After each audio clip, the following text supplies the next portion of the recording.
আর দূরে নয়, এবার দত্তপুলিয়াতে আপনার প্রিয়জনের সাথে অবসর সময় কাটান।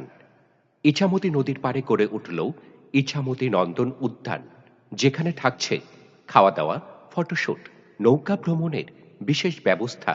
কিভাবে আসবেন এই উদ্যানে?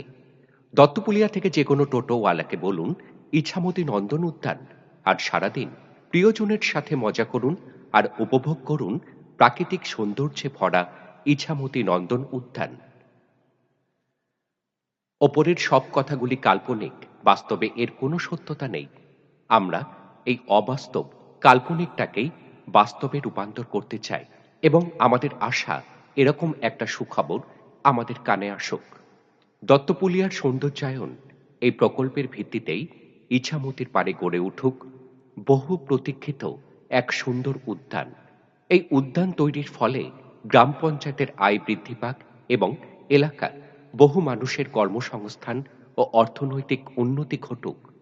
আর সেই জন্যই আমাদের জনমত গড়ে তুলতে হবে।